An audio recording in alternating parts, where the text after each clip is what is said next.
Vamos orar para o início do nosso tempo aqui? Pai querido, nós queremos iniciar esse nosso período de estudo, de leitura, pedindo que o Senhor venha nos instruir, nos abençoar, que o Senhor venha falar aos nossos corações pelo Teu Espírito, para que possamos aprender com o exemplo de Abraão, aquilo que podemos aplicar em nossas vidas. Esteja o Senhor nos instruindo, Pai. Fale a cada um de nós através da Tua palavra, Pai. Nos abençoe no período que vamos ter aqui juntos. Assim oramos em nome do Teu Filho Jesus. Amém. Muito bem. A história de Abraão é uma história de fé. E a gente vai perceber como Deus conduziu Abraão ao longo de todo o tempo, né? A gente vai ver Abraão, quando foi chamado, ele não estava pronto. Ele não estava pronto. E Deus foi tendo que trabalhar na vida dele de forma bastante intensa, né, para que ele se desenvolvesse ao ponto de Deus falar, olha, chegou o momento, é agora. Tá? A história de estudar uma pessoa como Abraão, uma biografia, é muito interessante. Eu confesso que fiquei surpreso, né, ao estudar a vida de Abraão com mais profundidade. A gente encontra uma pessoa como nós. A gente vai ver os sucessos, os fracassos de Abraão. Olha, eu acho que a gente não faria muito diferente, não. Algumas coisas nós faríamos diferente, espero, né? Que a gente fizesse diferente. Mas os fracassos, as falhas, são os mesmos. Isso vai nos mostrar o quanto Deus é misericordioso. Assim como ele foi misericordioso com Abraão, ele é misericordioso conosco também. Vai ser muito interessante a gente perceber, estudar e avaliar isso. A história de Abraão, está aí o Abraão, eu só queria indicar para vocês, se vocês quiserem ler, este livro do Heróis da Fé, a mesma figura que eu botei ali, é um livro muito interessante de ser lido. Tá?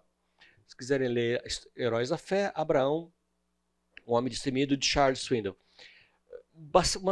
Uma leitura também bastante rica, bastante prática, se vocês quiserem ler. Vai ser muito legal para vocês acompanharem o que muitas coisas que a gente vai discutir é abordado ali nesse livro também. A história de Abraão é como um filme épico, né? Cheio de aventuras, de desespero, de fracassos, de apertos, de heroísmo. Né? Você vai vendo a história de Abraão, nossa, parece que né, uma coisa, a história que cada hora está acontecendo alguma coisa diferente. Né? Só que num período muito longo. Né? Abraão teve que enfrentar essa história que nós vamos ver hoje, ela durou em torno de 25 anos. Um pouco antes, um pouco depois, mas o cerne dessa história durou um tempo longo. E foi assim. Abrão, ele morava em Ur dos Caldeus, na região que nós conhecemos como Mesopotâmia, entre o rio Tigre e Eufrates. A gente vai voltar a isso depois com mais detalhes. Mas era lá que ele morava. E Deus chama Abraão de lá e fala assim, olha, sai daí. Sai dessa terra, sai da sua família e vai para um lugar que eu vou te mostrar. E Abraão sai. Sai ele, o pai, a esposa e um sobrinho. E vão num caminho muito longo, de meses de viagem, cerca de 1000 quilômetros de caminhada. Até que eles chegam numa cidade chamada Harã. E ali eles ficam. Eles param. E ficam lá até que o pai, Terá, morre. Quando o pai de Abraão morre, Deus o relembra, olha, não é aqui que você vai ficar. Você parou nesse lugar, mas não é aqui, você tem que ir mais à frente. Então Abraão desce, e lá do norte, em Harã, ele desce para Canaã. E quando ele atravessa a terra, Deus aparece para ele e fala, essa terra que eu vou te dar. E Abraão, no meio de uma região idólatra, constrói ali um altar dedicado ao Senhor. E ele fala assim, o Deus de Abraão não é esse Deus que vocês adoram aqui. E tem lá um altar dedicado ao Senhor. E desse lugar em Siquém, ele desce um pouco mais até Betel. E lá ele constrói outro altar ao Senhor. Invoca o Senhor. Só que Deus havia falado, eu vou te dar essa terra. Mas Abraão parece que, não sei, ele continua o caminho dele. E vai descendo. Até que ele chega num lugar chamado Negueb. E Negueb é um deserto. E quando ele chega nesse lugar, o que ele enfrenta? A primeira dificuldade, fome. Aquele lugar estava passando por uma fome terrível. A ponto de ele falar, se a gente ficar aqui, nós vamos morrer. Nós vamos morrer, os animais vão morrer, não tem comida. Então Abraão segue a viagem mais ao sul e vai para onde? Para o Egito. E aí tem uma grande pataquada de Abraão, né? Abraão, quando vai para o Egito, vira para Sara e fala assim, Sara, ó, nós já combinamos. Você vai falar que você é minha irmã. Você não vai falar que você é minha esposa, tá ok? Tá ok. Então, quando eles chegam no Egito, combinado, ó, essa é minha irmã, e ele tem medo, porque a esposa, a Sarai, era muito bonita, e ele falou assim, não, esses caras vão me matar para ficar com a minha esposa, né? Devia ser uma prática comum naquela época, né? Eu quero alguma coisa, vou lá, conquisto, mato, não sei o que, e pego, né? Bom, uma parte do plano dá certo, porque ele é bem recebido, e por causa da sua irmã, ele recebe muitos presentes. O pessoal veio lá chavecar, tal, não sei o quê, né? Saía bonita, começou, né, a dar os presentes para Abraão, tal, até que chama a atenção e o faraó chama ela para a corte. Bom, Deus havia prometido para Abraão que ele daria aquela terra aos seus descendentes. Aquela terra seria dada a Abraão e os seus descendentes. Mas tinha um problema. Sarai era estéril. Durante toda a vida ela não tinha dado filhos a Abraão. Agora ela é levada por Faraó. Imagina a cabeça de Abraão. Mas como vai ser minha descendência se agora minha esposa, que não pode me dar filhos, foi levada? Será que vai ser de outra forma? Será que essa descendência vai vir com outro casamento? O que vai acontecer? Mas aí Deus intervém. Não tinha nada que Abraão pudesse fazer. Ele não podia ir lá resgatar a sua esposa. Deus intervém. E Deus vai lá e chama e coloca uma praga na corte de Faraó. E as mulheres não podiam ter filhos e adoeceram. Até que Faraó fala, tem alguma coisa errada. E começa a voltar. O que aconteceu de errado? E Deus revela, essa mulher que você tomou tem marido. Faraó, então, fica abismado com aquilo e chama Abraão e dá um sabão no Abraão. O que você fez comigo? Se você tivesse falado que era sua esposa, eu não teria tomado para mim. Vocês falaram que ela era, que vocês eram irmãos. Toma a tua esposa de volta. Ele ficou com muito medo de receber de ver o que estava acontecendo na sua corte e de receber aquela informação. Ela tem marido. Então o faraó, cheio de medo, expulsa Abraão. E fala assim, olha, tudo que você ganhou pode levar. E Abraão tinha ganhado muitos presentes de faraó. Bois, jumentos, camelos, muita coisa. Né? Tinha ganhado. E o que o faraó faz? Ó, abastece o carro dele, manda ele embora. Dá toda a provisão que ele precisa, eu quero esse camarada fora daqui. E Abraão é expulso de lá. Né? Exilado. Cai fora daqui, ó, acompanha ele até a fronteira para ter certeza que ele vai embora. E Abraão sai de lá muito rico. Ele enriqueceu muito nesse período. Então ele volta, faz o caminho de volta, passa pelo Negueb e volta aonde ele tinha parado, onde tinha construído um altar em Hebrom. E o que acontece lá? Tanto ele quanto o seu sobrinho Ló, que estava junto, haviam enriquecido muito. Ló também havia enriquecido. E a terra não suportava os dois. Eles tinham muito gado. Então, a terra não comportava, não tinha pastagem para todo aquele gado, não tinha água para todo aquele gado. E começou a ter um atrito entre os pastores de Abraão e Ló. E Abraão fala assim: não está certo. Nós somos parentes, você é meu sobrinho. Nós somos parentes chegados. Não pode ser assim. Então, Abraão, num ato de muita generosidade, abre mão e fala para Ló: Ló, a gente tem que separar, escolhe. Para onde você quiser ir, vai. Você vai para um lado, eu vou para o outro. Se eu for para a direita, eu vou para a esquerda. E Ló, de uma forma bastante egoísta, né? Até desrespeitosa com seu tio, vai lá, olha, e ele avista aquele vale maravilhoso, né? O Vale do Jordão. E fala que aquele vale era como o jardim do Senhor.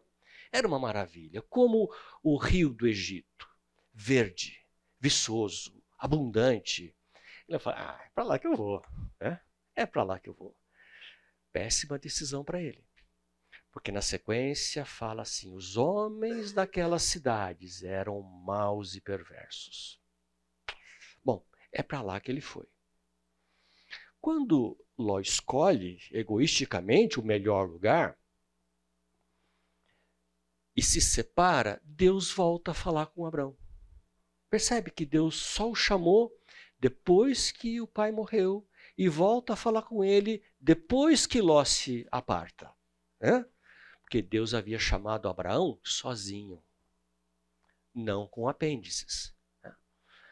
E aí Deus fala para ele, para Abraão: Abraão, olha para norte, sul, leste, oeste. Tudo isso aqui eu vou dar para você, inclusive aquela terra que Ló escolheu. Tudo isso vai ser seu.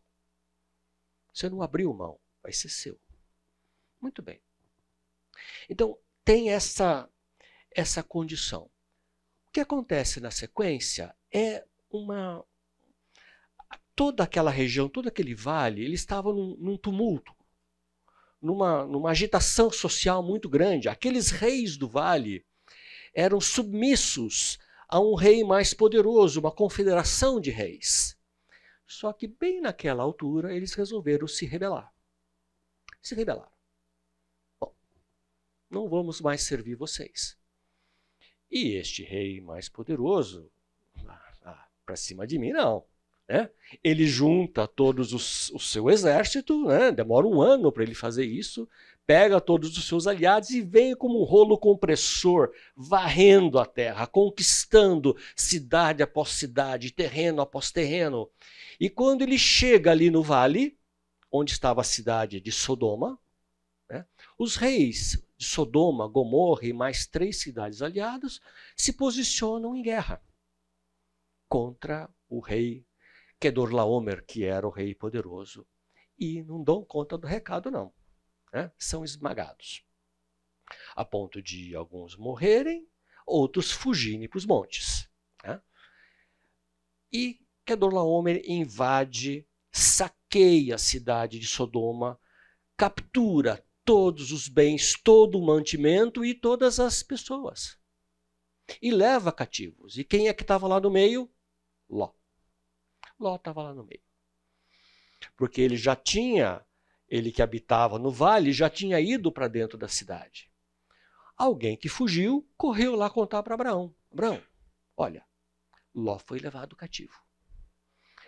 O que Abraão fez? Ele tinha um pequeno exército de 318 homens treinados. Ele devia estar vendo todo aquele movimento, né? Então ele, precavidamente, treinou homens que era o seu exército. E junto com esses 318, ele pegou os seus aliados, tinham 3 irmãos que eram aliados de Abraão, e foram em perseguição aos invasores, aos saqueadores. Ele os alcançou, ele os derrota e recupera todos os bens e também Ló, e traz de volta. Quando ele está voltando, o rei de Sodoma vai ao encontro dele e fala: olha, me dá as pessoas de volta. Você pode ficar com os bens, mas me devolve as pessoas. junto com o rei de Sodoma, aparece outro rei, o rei de Salém, chamado Melquisedeque, que além de ser rei de Salém, era sacerdote do Deus Altíssimo. E Melquisedeque não pede nada a Abraão, pelo contrário, ele leva ofertas a Abraão, leva pão e vinho. E ele abençoa Abraão. E a gente vai ver mais tarde que o superior abençoa quem é menor. Então Melquisedeque abençoa Abraão e ensina a Abraão. Olha, este Deus é o Deus Altíssimo.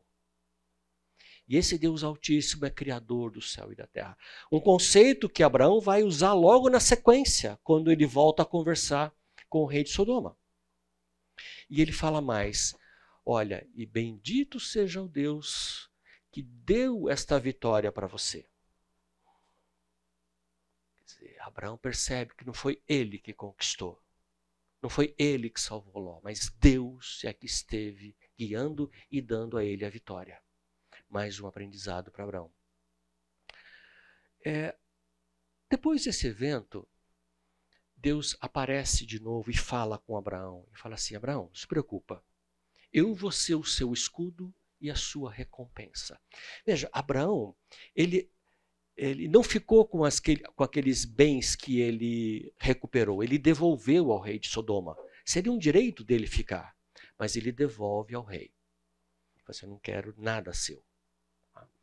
E Deus fala assim, olha, eu vou ser o seu escudo. Imagina, poderia haver alguma retaliação, né? Ele foi à guerra, ele derrotou um rei, e Deus fala, não se preocupe, eu vou ser a sua proteção, o seu escudo, e eu vou ser a sua recompensa. Aí Abraão dá uma choradinha para Deus, ele fala assim, tá bom Deus, olha só tudo que eu já tenho, eu já sou riquíssimo, você vai me dar mais recompensa? De que adianta tudo isso? E se eu me dá mais coisas, se eu não tenho um herdeiro? Ele puxou, né? O que estava pegando. Eu não tenho herdeiro. Tudo isso vai ficar para quem? Para o meu servo, Eliezer? Que adianta? E aí Deus dá mais uma informação para ele. Não vai ser para o seu servo, vai ser para um descendente teu. Um filho gerado por você vai ser o seu descendente. Oh, que alívio. Mas parece que Abraão ainda não percebeu, ele ainda não tinha a ideia do que significava aquilo. E então, Sarai, a sua esposa, tem uma ideia brilhante. Tem uma ideia brilhante. Bom, você vai ter um descendente gerado por você. Eu não posso ter filhos, eu sou estéril, já estou ficando velha, não posso mesmo ter filhos mais, então toma aqui a minha serva, minha escrava, trazida lá do Egito, não é? Agar foi uma serva que veio lá do Egito. Se Abraão não tivesse ido para lá, não teria Agar, né? Toma Agar e tem um filho com ela. Talvez eu possa constituir família através da minha serva.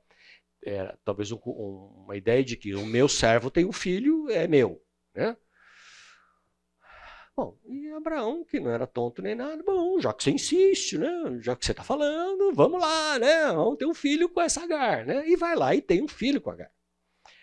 E quando Agar fica grávida, imediatamente ela começa a menosprezar, a desprezar a sua senhora. Você não presta para nada, não. Uma mulher que não pode ter filho não é de nada. Eu aqui, ó, já tive um filho, tô grávida de Abraão.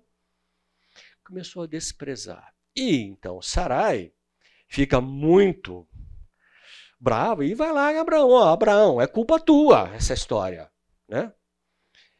E Abraão fala, a serva é sua, faça o que você quiser.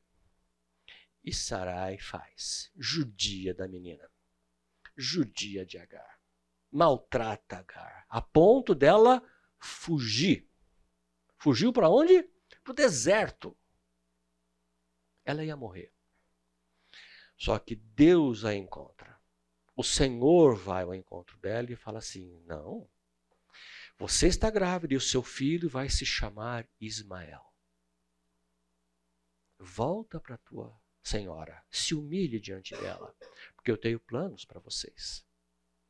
E fala uma coisa importante, esse menino vai ser um briguento. Ele vai brigar com todo mundo.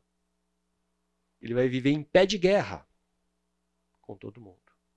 Volta lá. E ela volta. E nasce Ismael. E quando nasce Ismael, Abraão dá o nome que Deus havia falado. Muito bem. Aparentemente estava resolvida a história de Abraão, né? Ele tinha agora um filho.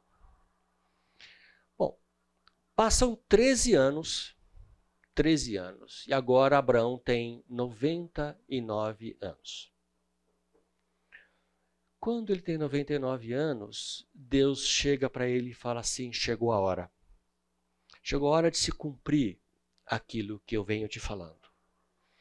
E fala para ele assim, olha, a partir de agora a vida é nova. O seu nome não vai ser mais Abrão, mas vai ser Abraão, porque eu vou te constituir pai de muitas nações. E Deus fala para ele, e Abraão pergunta, mas como eu posso ter certeza de que isso vai acontecer? Então Abraão faz com ele um pacto. Né? Pega os animais, parte os animais no meio. Só que o pacto naquela época eram duas pessoas pactuando, passando pelo meio dos animais. E Deus não permite que Abraão passe. Faz com que Abraão caia em profundo sono. E depois ele vê que só o Senhor passou pelo meio dos animais. Com fogo por aquilo. Então foi uma aliança unilateral. Não dependia de Abraão. Desde o começo. Né? Só o Senhor passa pelos animais. E aí ele fala, mas a partir de agora há uma condição para você.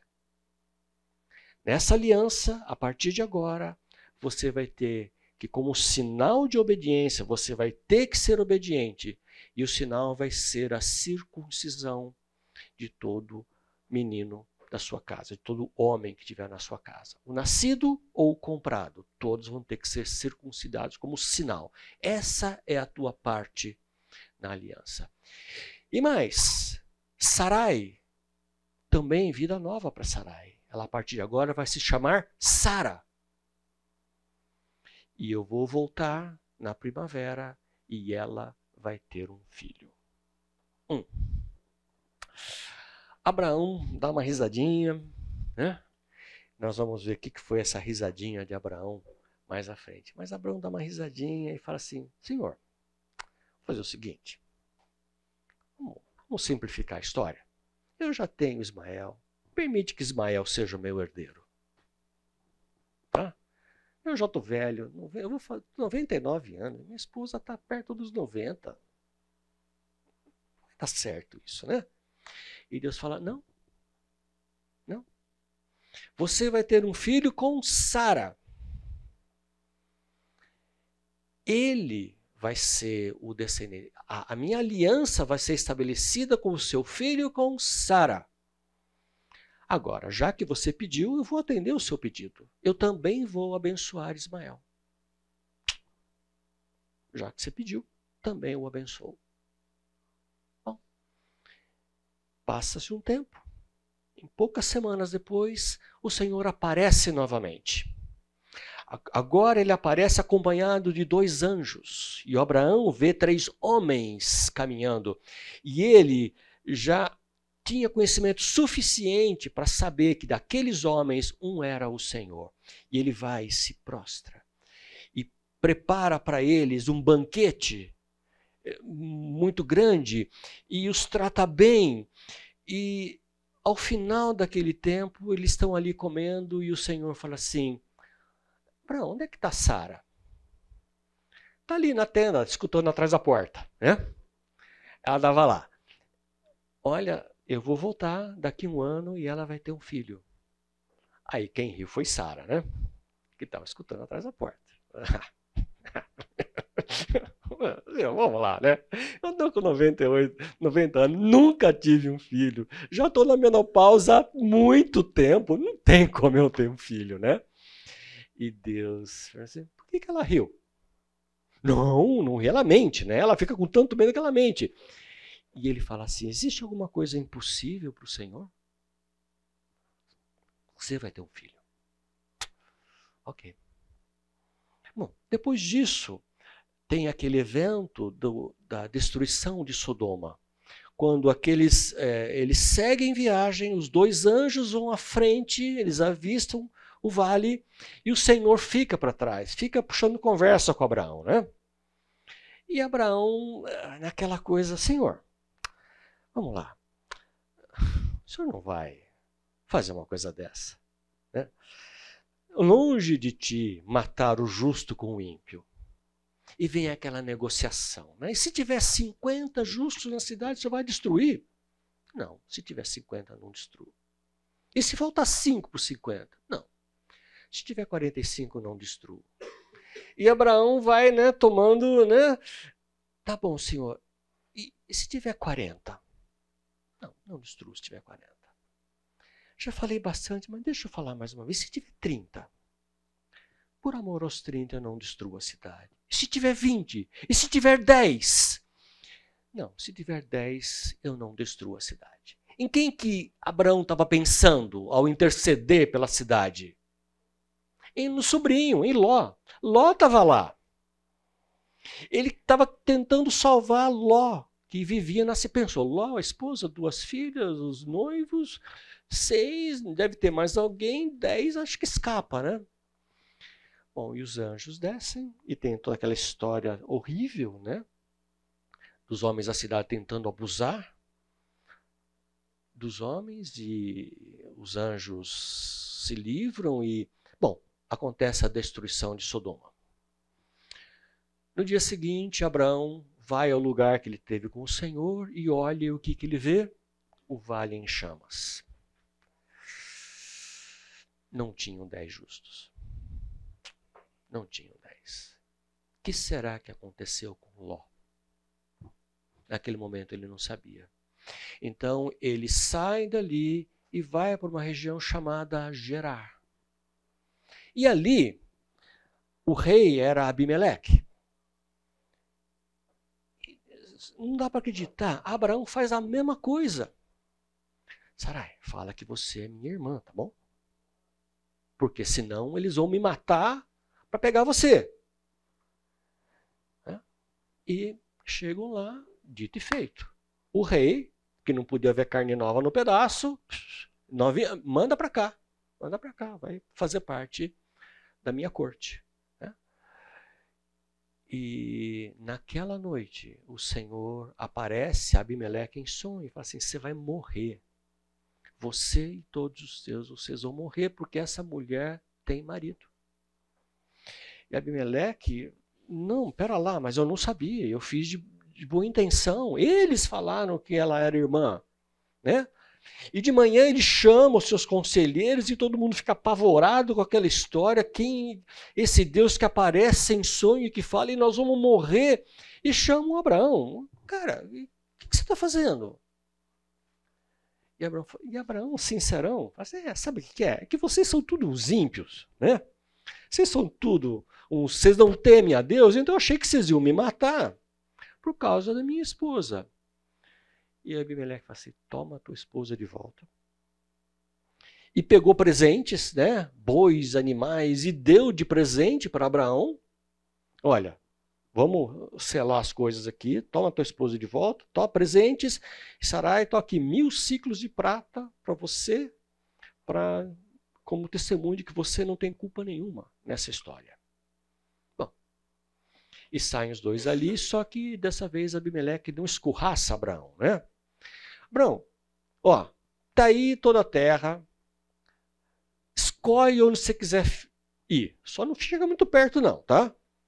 Mas vá para onde você quiser ir. E Abraão fica naquela terra ali. Bom, pouco depois, Sara fica grávida e tem o filho. E o filho se chama Isaac. E foi um motivo de muita alegria. Imagina, Sara tendo um filho aos 90 anos. Abraão aos 100 anos. Aquilo foi um espanto para todo mundo. Imagina todo o clã vendo aquilo, toda a vizinhança sabendo daquilo, né? E Sara fala, esse é um motivo de alegria para mim. Todos vão rir comigo. Né? E assim vai, o menino nasce e quando ele é desmamado, provavelmente aos 3 anos, 2 ou 3 anos, pelo costume da época, né? Quando ele é desmamado, Abraão dá um banquete, né? Dá um banquete, convida toda a vizinhança, aí tá lá. E Sara, muito esperta, o que ela percebe? O briguento, tirando o sarro do filho dela, Ismael. O briguento, que seria o briguento, o jumento selvagem, é a primeira história registrada de bullying, né? Tava lá ele fazendo bullying com o irmão mais novo, né? Ah, numa dessas, Sara fala assim, de jeito nenhum. Esse aí não vai maltratar meu filho, não. Abraão, some com essa mulher e com o filho dela. Eles não vão herdar, não vão ser herdeiros com o meu filho. Some com eles.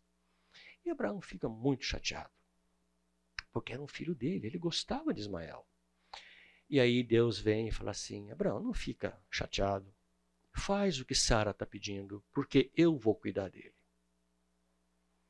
Eu vou abençoar. Deixa ele ir. E Abraão deixa que eles partam. E de novo, para onde eles foram? Para o deserto. E iam morrer. Novamente o Senhor intervém e os salva, né, da morte no deserto. A promessa de que ele cuidaria. E assim cresce Isaac. Passa um tempo, Isaac já era um mocinho. Abraão faz o grande teste da vida. Deus faz o grande teste da vida de Abraão. Chama Abraão e fala assim, pega o teu filho, o teu único filho. Né? Deus já não considerava, né, o teu único filho que você ama. Abraão já tinha se afeiçoado ao menino. E vá para um lugar que eu vou te mostrar e lá você vai sacrificar o teu filho para mim. Na manhã seguinte, Abraão partiu. Veja, ele não titubeou, ele não tentou negociar. No dia seguinte, ele mandou cortar lenha, pôs num jumento, pegou 2 servos e caminharam 3 dias. 3 dias. Ao 3º dia, Abraão avistou o lugar que Deus queria que ele sacrificasse seu filho. E falou para os servos, vocês ficam aqui, que nós vamos lá sacrificar e voltaremos. Imagina, esse caminho todo, o que Abraão estava pensando? E nesse caminho final, ele e o filho vira para ele e fala assim, pai, ó, um moleque esperto, né? Você está levando o fogo, está aqui a lenha, cadê o cordeiro para o holocausto? Né? Facada no coração de Abraão. E Abraão responde, o Senhor proverá. Eu acho que ele não sabia exatamente o que ia acontecer. Mais à frente, no Novo Testamento, a gente vê que Abraão confiava que se ele sacrificasse Isaque, se Deus fosse até o final, o Senhor seria poderoso para ressuscitá-lo de volta. Então ele vai. Por isso que ele disse aos servos, nós vamos e voltaremos. Essa era a fé. Olha a que ponto chegou a fé de Abraão, né? De crer em algo grandioso como isso. E ele vai. E ele monta o altar. E ele prepara tudo. E nada do cordeiro. E ele amarra o filho. E nada do cordeiro. E põe o filho em cima do altar. Cadê o cordeiro? E ele pega a faca para matar o filho. Nisso o Senhor o interrompe. Chega. Agora eu vi que você me ama o suficiente para sacrificar o seu próprio filho. Você me ama acima de todas as coisas. Pode parar. Está ali o cordeiro, sacrifica no lugar. E ele sacrifica o cordeiro e eles voltam. Imagina que lição para Abraão, imagina que lição para Isaac passar por isso. Né? Se vê amarrado com a faca na garganta. E eles voltam. Eu não imagino uma história dessa. Não imagino passar por isso.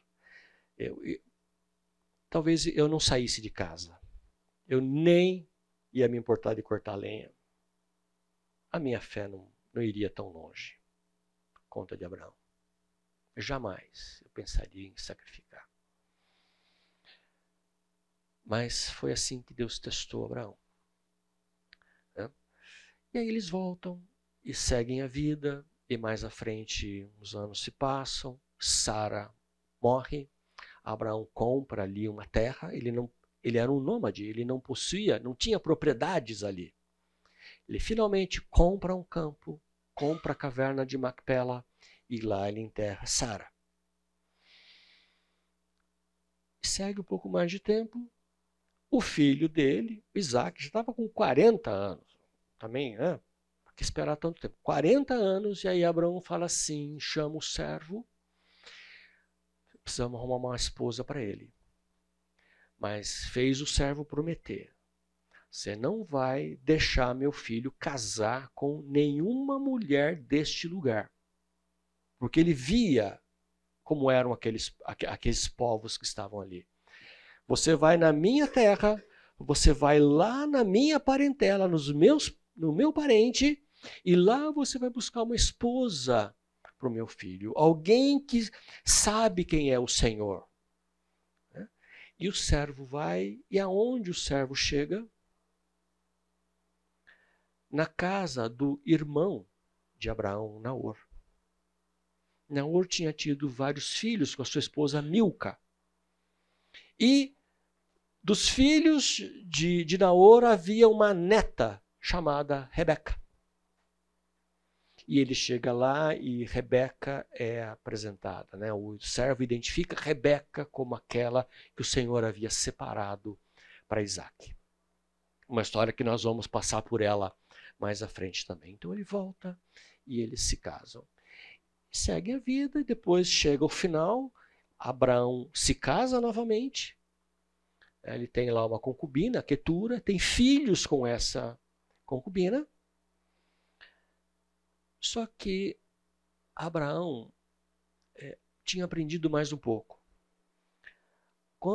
Antes de morrer ainda vivo, ele não faz como ele fez com Isaac. Isaac ele mandou embora a pão e água, né? Ismael. O Ismael ele mandou embora a pão e água. Pão e uma vasilha de água. Com esses ele não faz isso.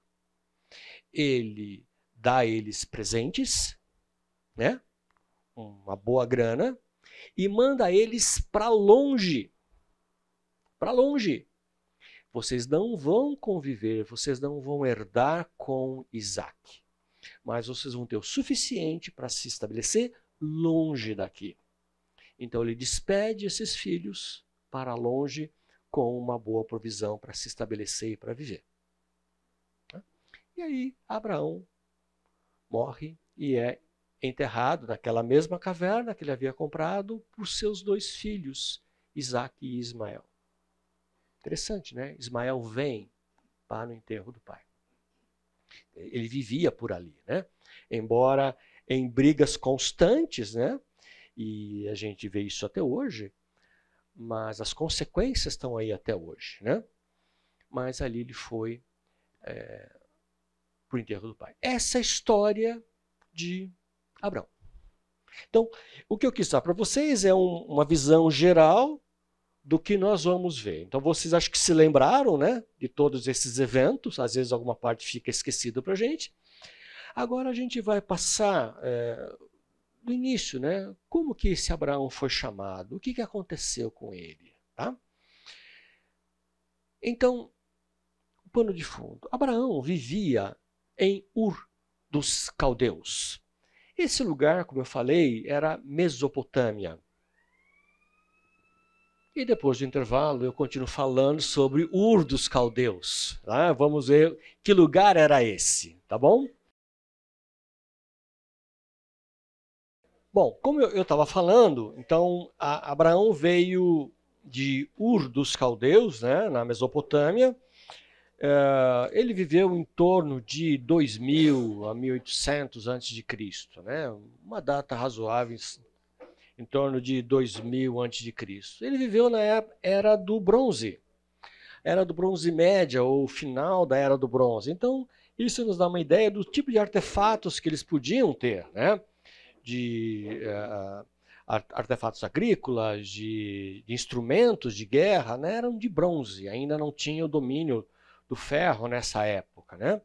É uma região que hoje é o Iraque. Então, esta era o lugar onde estava aqui Ur dos Caldeus, né? Aqui estava Ur, na foz do Eufrates, o Tigre, aqui estava a cidade. Provavelmente, 4.000 anos atrás, essa foz era bem mais para trás, né? Todos os sedimentos aqui, 4.000 anos, isso caminhou bastante, né? Então pode ser que o mar tivesse bem mais próximo de Ur do que é hoje, tá? O que dava ali uma rota comercial muito importante através do rio, do mar, né? É um lugar interessante. A família de Abrão, ele tinha o seu pai Terá, não fala da sua mãe. Ele tinha uma esposa chamada Sara, que se fala desde o início que ela era estéril, não tinha filhos. Ele tinha um irmão chamado Naor, casado com Milca, que é quem depois, a neta de Naor com Milca, Rebeca, que vai se casar com Isaac. E tinha um outro irmão chamado Arã, que morreu ainda em Ur, quando o pai dele ainda estava vivo. Arã morreu, não se sabe do que, mas deixou um filho, Ló. E com a morte de Arã, Ló é meio que, né, ele é encampado pela família, né? Então Terá e Abraão levam Ló junto, né? Cuidaram dele na falta do pai. Por isso que Ló vai junto, né? Ló sobe daqui, né? Vai lá para Harã, lá no norte, tá? A cidade de Ur, são escavações da cidade de Ur dos Caldeus, tá? Vejam aqui partes da cidade, ali o templo, né, que é chamado de zigurate. É um tipo de formação piramidal um pouco diferente, né? Aqui uma vista aérea de outras partes. Veja aqui as escavações e todos esses montes aqui para serem escavados ainda. Tem coisa lá embaixo, né? Então era uma cidade grande, era uma cidade interessante. Não era qualquer lugarzinho, não, tá? Vejam aqui parte das escavações, né? Uma vista aérea de parte disso, né? Como era a cidade, bem distribuída, né? Em volta do templo, uma série de coisas. E a gente observa, né, inscrições nos tijolos, dizendo essa é a cidade tal e quem estava ali. E olha que interessante, tijolos cozidos rejuntados com betume. Você se lembra da Torre de Babel? Como que era feita? De tijolos cozidos rejuntados com betume. Então, o mesmo tipo de construção da Torre de Babel é o mesmo estilo de construção que a gente vê aqui em Ur dos Caldeus, né? Mostrando que aquela era uma prática, né? Então, esta cidade de Ur não era um lugarzinho qualquer, ele era uma cidade que rivalizava naquela época com Babilônia, né? Eram duas cidades bastante importantes ali, né? E essa é a visão deste templo, né? Então ele era mais alto do que isso, né? Mas bastante imponente, né? Essa foto, a estrutura está restaurada, tá? Ela foi encontrada assim, né? Era um monte de terra. Aqui já tinha sofrido uma escavação. Então o que os arqueólogos viram? Um monte de terra, uma montanha, e foram lá escavando e foram encontrando essa estrutura, né? E aqui vê, né, a altura que eles foram escavando, a surpresa de encontrar este lugar, tá? E a partir daí eles foram escavando os arredores, encontrando a cidade de Ur. E aqui está, você vê o tamanho das pessoas, né? A imponência. Imagina naquela época encontrar um templo desse tamanho. Era impressionante, não era uma coisinha qualquer. Então a cidade de Ur era muito importante na época, né? Aqui ela hoje iluminada, né? Quem fez a restauração desse templo foi Saddam Hussein, né? Bem recentemente, que mandou restaurar aquela escavação inicial que nós vimos para isso que a gente vê hoje. E ela provavelmente tinha vários andares. Então esse zigurate era uma pirâmide com degraus, né? Não era uma pirâmide como os egípcios, que é um plano constante, mas em degraus, subindo em degraus, né? E este era um templo ao deus principal, que era o deus Lua. Então, eles eram idólatras nessa. Então, havia um panteão de deuses e o principal era adorado neste templo aí. E Abraão era adorador deste lugar. Era um lugar impressionante, imagino, né? Viu aqui as pessoas, né? Era uma estrutura extremamente imponente. Então, era uma cidade próspera. A gente vê pelo tamanho da cidade, era uma rota comercial, porque do mar, pelo rio, todo o norte, haviam rotas ancestrais naquela altura, e ali passava uma das rotas principais, que foi por onde Abraão seguiu mais ao norte. Era uma cidade relativamente segura, pelo seu tamanho, né? Não era qualquer um que ia enfrentar ou querer invadir uma cidade daquele porte. Tá? Era imponente. Era uma cidade que causava espanto. Você chegando, imagina naquela altura que muita gente sequer tinha casa, morava em tenda, eram nômades, e chegar numa cidade daquele jeito, né? E era idólatra. Essa era a situação de Ur. Uma cidade grande, importante, extremamente idólatra, como muito do que acontecia naquela época. Tá? Então, aqui está uma vista de... Aqui está Ur, né, dos caldeus. Aqui está o rio Eufrates e aqui o rio Tigre. Então, Abraão saiu daqui e foi seguindo por uma das rotas até a cidade de Harã, aqui ao norte. Norte da Síria, talvez perto da Turquia, nessa divisa aqui ao norte. Então, este caminho, gente, é mais em torno de 1000 quilômetros. É muita para você caminhar, seguir com suas posses, com seus mantimentos, né? Não dá você parar no grau, né? Vamos parar no grau comer um lanchinho, né? Não tinha jeito, você tinha que levar tudo, né? Tinha que levar a farinha para fazer os pães, então você tinha que ter animais de carga, e você tinha que ter o leite, você tinha que levar as suas cabras, as suas vacas, tinha que levar os seus animais. Então, uma viagem que pode ter demorado muitos meses para chegar lá em cima. Os animais tinham que pastar, eles tinham que armar tendas, tinham que acender o forno para fazer os pães, e assim vai, né? Você tinha que providenciar a própria alimentação para chegar lá. Lá eles pararam, Deus falou, sai daqui e vai para lá. Só que eles fizeram uma pausa ali até que Terá morreu. Quando Terá morre, a partir daí ele desce para cá. Ele vem primeiramente para Siquém e depois para Betel. Tá? Isso que a gente falou um pouco na primeira parte da aula. Esse é o rio Eufrates, não sei como era 4.000 anos atrás, se era mais caudaloso, não é? Mas imagina, ele tinha que seguir por rotas ao longo deste rio Eufrates, né? E aqui a gente vê algumas construções remanescentes, antigas, ao longo do rio Eufrates. Então, é por aí que Abraão seguiu. É por este caminho que ele foi ao norte. Então, Deus, ele não foi para lá porque quis, né? Houve um chamado de Deus. E Deus o chama à parte da sua terra, da sua família. Deus fala para ele, sai da sua terra, sai da sua parentela. Tá? E Deus retira de Ur para dar a ele uma terra que a princípio ele não sabia qual era, né? Mais tarde que ele vai ficar sabendo, quando ele está em Canaã, é que Deus fala, esta terra eu vou te dar. Não era pelo caminho, não era em Harã. Ele foi seguindo até que Deus falou, é aqui. Imagina? Sai. Para onde? Para lá. Vai para lá. Né? E ele foi para lá.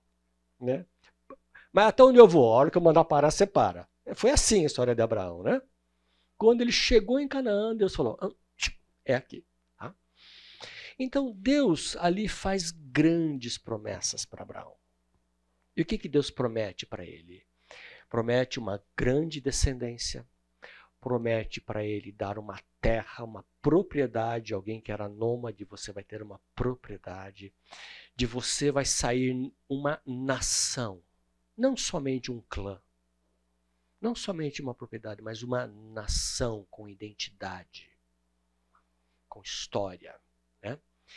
E eu vou dar para você bênçãos e vou proteger você. É isso que Deus prometeu para Abraão. Descendência, terra, dele sairia uma nação, bênçãos e proteção. Bom, o contexto em que Abraão vivia, tanto em Ur como na chegada ali em Canaã, ele vivia no meio de povos idólatras. Toda a Mesopotâmia, toda aquela região, eles adoravam vários deuses. O principal, como eu falei, era esse deus Lua. O que a gente vê? Uma maldade reinante. Isso fica bem acentuado com Sodoma e Gomorra. Né? E se acentua com o medo de Abraão, eu vou ser morto por causa da minha esposa, vão me matar para ficar com ela. Quer dizer, não era um lugar assim, com leis, pacífico, né, com direitos. Né? Era na força. Era na força. Então havia uma maldade reinante e Abraão era bem precavido, né, nesse sentido. Né? Muito parecido lá com os tempos de Noé. Veja que quando Deus intervém na época de Noé, por quê? Porque a maldade, a perversidade do povo era muito grande. E parece que agora as coisas caminhavam no mesmo sentido. A maldade aumentava, reinava. Né? A perversidade dominava.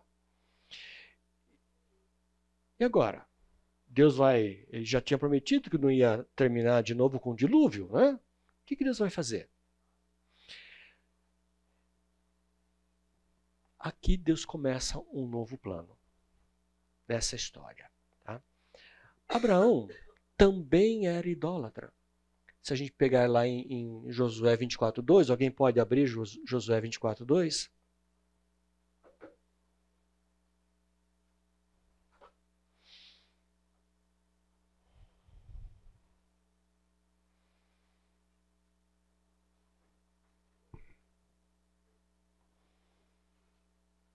Então Josué disse a todo o povo: assim diz o Senhor, Deus de Israel: antigamente vossos pais, Terá, pai de Abraão e de Naor, habitaram da além do Eufrates e serviram a outros deuses. Isso. Eles eram idólatras. Tá? Eles eram idólatras. Eles serviam a outros deuses. Até que Deus os chamou. Tá? Então eles não eram diferentes. Então, neste contexto que Deus chama Abraão, e ainda por cima, uma esposa estéril. Eu vou fazer de você uma grande nação, sem filhos. Né? Era uma situação delicada para Abraão. Ele tinha tudo para ter uma série de incertezas do que aconteceria. Mas ele segue. Tá? Então, entra em cena aqui um plano de Deus. Um plano para uma redenção do mundo.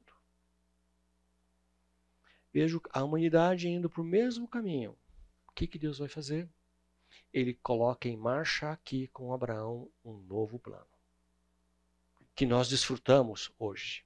Começou ali, com Abraão. Então ele, de novo, começa com um único homem.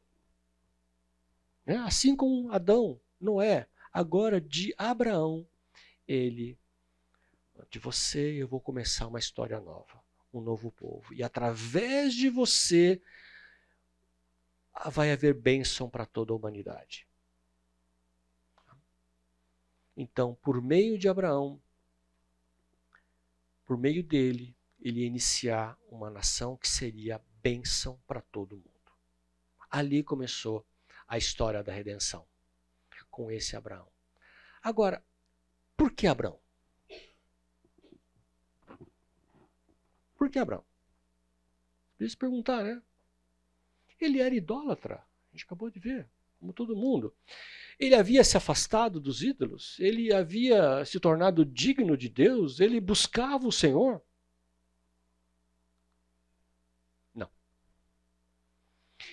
Ele não fazia nada disso. Ele era um idólatra do povo. Então, Abraão não tinha feito nada para merecer o favor de Deus. Nada. Ele não era merecedor do favor de Deus. Ele era um idólatra como outros. Foi o Senhor que se aproximou de Abraão. Foi Deus que o escolheu, foi Deus que o tirou, foi Deus que foi atrás dele. Por quê? Por motivos que somente cabe a Deus. Ele é soberano, ele é o Senhor. Ele sabe por que escolheu Abraão. Mas ele escolheu Abraão. Por merecimento? Não. Por pura graça. Conhece essa história? Pura graça. Né? Ali começa a história da graça. Nós somos salvos pela graça, assim como Abraão foi escolhido por pura graça. Não havia nada de especial, ou de diferente, ou de melhor nele. O Senhor o escolheu por motivos que cabe a ele. E só ele sabe. E a gente viu que Abraão não foi perfeito, né? Nessa breve relato que nós fizemos da vida dele, né? Ele teve uns escorregões importantes na vida. Mas Deus o chamou. Né? Então, quando Deus o chama lá no texto de Gênesis 2, de 1 a 9, e a gente depois vai ver esses versículos com detalhes ao longo do texto, né? O que a gente vê foi uma ordem. Deus dá a ele uma ordem, um imperativo. Deixe para trás tudo, sai e vai para um lugar que eu vou te mostrar. Tá? Não tinha ali, ó, Abraão, pensa aí, eu vou te fazer uma proposta, se analisa, né? Vê se te agrada, né? Faz uma contraproposta e a gente fecha. Não, foi uma ordem. Sai. Sai daí. Né? Isso para Abraão teve consequências importantes, porque não era um camarada que não tinha nada e, ó, você está aí na miséria, eu vou te dar uma coisa boa. Não, ele teve que abrir mão, ele teve que abdicar da sua segurança. Né? Ele estava numa cidade, para a época, muito confortável, ele tinha a família, o socorro da família. Né? Ele tinha toda a segurança de estar numa cidade grande, protegido de ataques, suprido, seguro. Ele tinha que sair e, acima de tudo, ele tinha que confiar em Deus. Queria sair como um nômade por um caminho, ele podia ser atacado, esmagado, destruído, destroçado. Né? Ele tinha que confiar que Deus ia protegê-lo. E tinha que confiar que Deus daria a terra que havia prometido. Imagina. Imagina. Ele teve que confiar. Então, alguns consideram que esse tenha sido o evento mais importante do Velho Testamento. Não sei avaliar se isso é assim mesmo, né? Mas, de fato, foi um evento muito importante. Porque ali começou a nossa história, como gentios redimidos. Ali começou a nossa história. E, além de tudo, além da nossa história, nós temos em Abraão este exemplo de fé, que vai nos ajudar muito. Né? Por isso que Abraão é chamado de o pai da fé. Porque a gente percebe a fé, é um homem agindo com fé e tendo a sua fé fortalecida, expandida. dando a ele entendimento. Alguém que não tinha fé suficiente, mas que ao final teve fé para acreditar que o seu filho poderia ser ressuscitado. Né? Que caminhada impressionante, né? Então, através desse chamado de Abraão, é que Deus começa o plano, né? O seu plano de abençoar toda a humanidade. Ali com Abraão. Através de uma pessoa e através dos descendentes dessa pessoa que não tinha filhos. Que não podia ter filhos. Né? Eu fico imaginando a cabeça de Abraão, de Sara, né? Devia ter um tilt, né? Uma interrogação muito grande na cabeça deles, né? Nessa altura.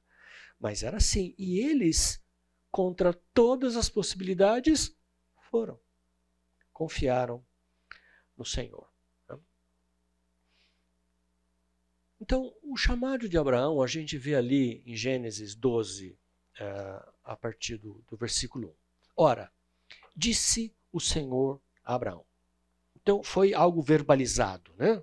O Senhor apareceu e falou para ele. Então, ele ouviu a palavra do Senhor. Disse o Senhor a Abraão, sai da tua terra, da tua parentela, da casa do teu pai, e vai para a terra que te mostrarei. De ti farei uma grande nação, e te abençoarei, e te engrandecerei o nome. Se tu uma bênção. Abençoarei os que te abençoarem, e amaldiçoarei os que te amaldiçoarem. Em ti serão benditas todas as famílias da terra. Olha só, em ti serão benditas todas as famílias da terra. Então, essa promessa que tem aqui com Abraão, ela depois é reiterada e ela vai sofrendo expansões ou esclarecimentos mais à frente, no capítulo 13, no capítulo 15, no capítulo 17. Deus vai como que passo a passo esclarecendo cada vez mais como seria isso. Até aqui, Deus só falou, olha, vou te abençoar, vou te dar uma terra, uma descendência. Mas ele não sabia nem onde a essa altura. Né? Não sabia nada. Ao longo do tempo é que Deus foi acrescentando. E é uma história que é base para a gente entender muitos eventos do Velho Testamento e também para compreender a obra de Cristo, a salvação pela fé em Cristo no Novo Testamento. Então, o surgimento de nações se dá ali com Abraão. Nações que serão depois serão uma pedra no sapato de Israel, são descendentes de Abraão.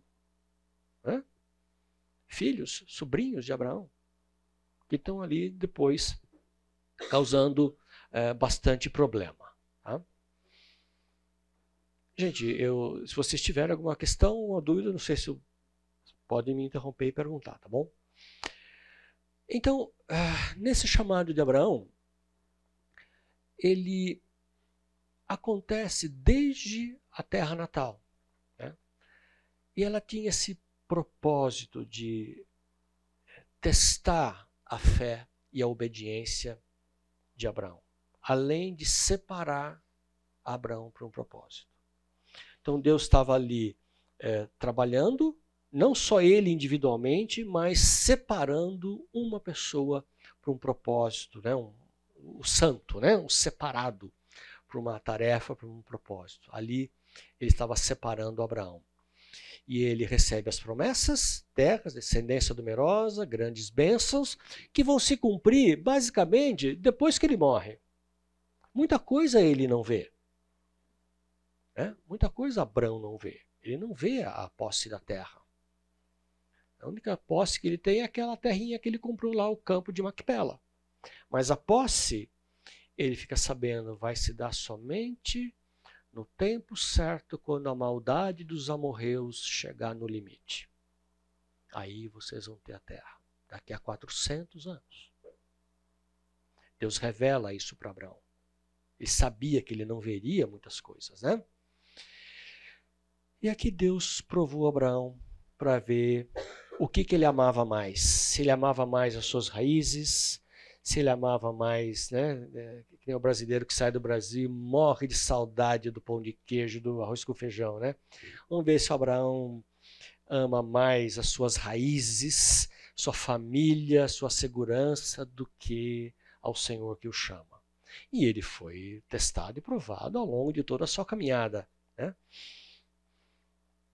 Naquele sentido. O texto de Neemias, capítulo 9, ele vem dizer assim: Tu és o Senhor, o Deus que elegeste Abraão e o tiraste de Ur dos caldeus e lhe puseste o nome Abraão. Interessante.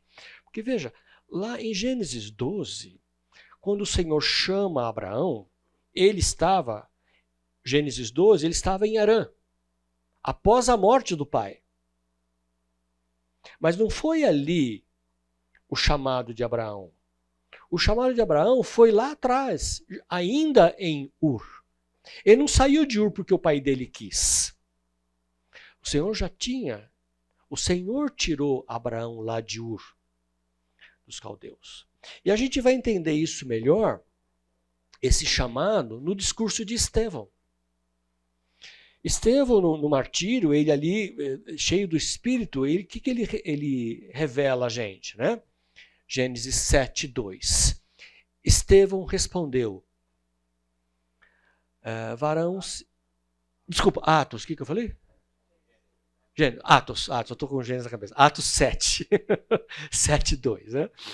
Estevão respondeu, varãos, irmãos e pais, ouvi.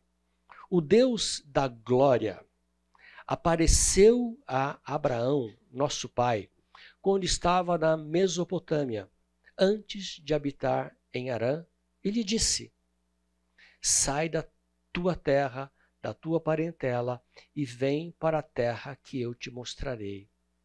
Então saiu da terra dos caldeus e foi habitar em Harã. Então o que nós temos em Gênesis 12 é como que um lembrete de Abraão, para Abraão. Abraão, olha, você fez uma pausa, mas não é aqui não. Você ficou aqui por causa do teu pai. Teu pai estava velho, queria um pouco de estabilidade, ficou aqui uns anos, mas eu te chamei lá em Ur, não é para ficar aqui, é para ir mais à frente. Então o chamado de Abraão foi ainda lá em Ur. Só que ele seguiu e fez uma pausa em Harã, e Deus, após a morte do pai dele, Deus fala assim, não é aqui, é mais embaixo. A terra é lá para frente. E por que Deus espera? Porque ele havia chamado Abrão, não Terá. Se Terá, o pai, tivesse descido, quem seria o patriarca? Terá. Ele era a autoridade da família. Mas não era Terá que Deus queria Abrão. Então, somente após a morte de Terá é que Deus continua o chamado. Vem para cá.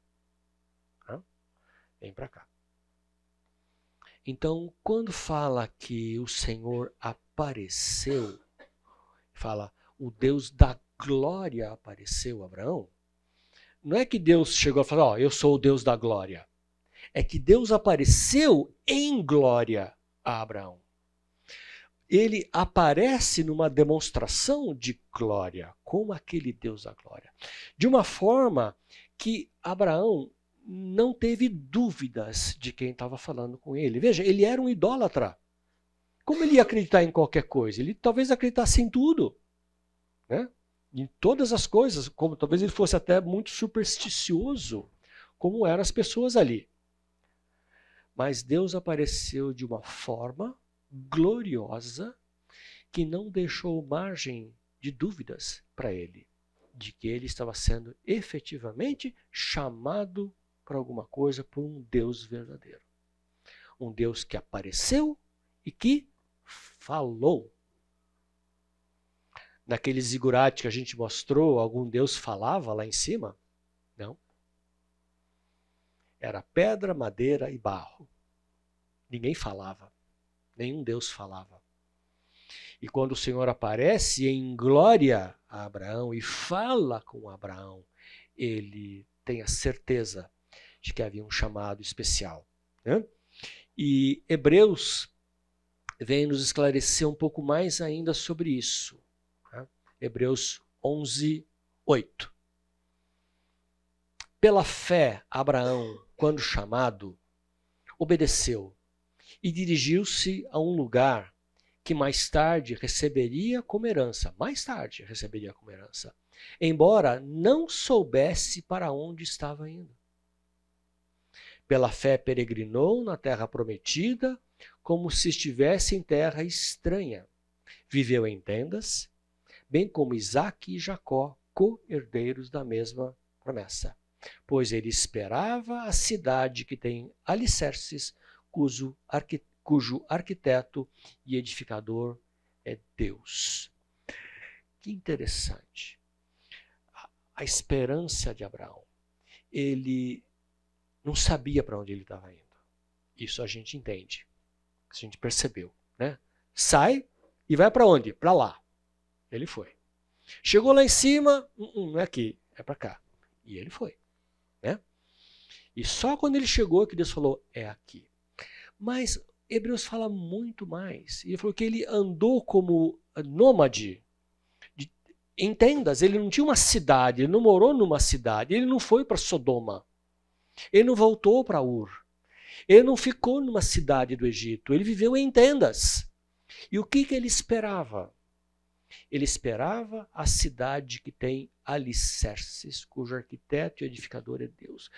Veja, Abraão esperava algo muito além das promessas terrenas. Isso a gente não se dá conta de que quando Deus entendeu o seu chamado, entendeu quem o chamava, entendeu o seu papel, ele sabia, eu não tenho lugar aqui.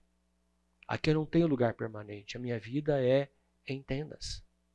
Aonde eu vou ter a minha morada? Aonde eu vou parar? Aonde eu vou descansar?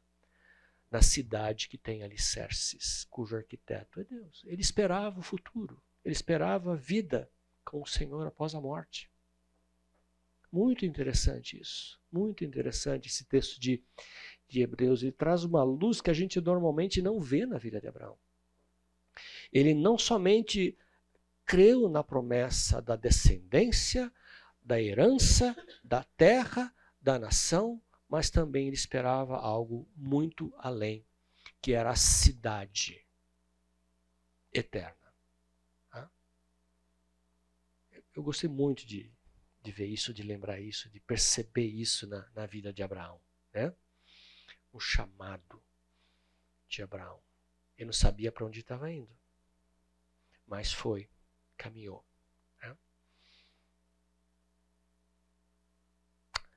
Né? Nós também temos um chamado, né? Deus nos chama. E Ele não nos chama exatamente para sairmos da nossa terra, da nossa família, né? Mas o que o Senhor nos fala em Mateus 10, 37? Alguém pode ler Mateus 10, 37?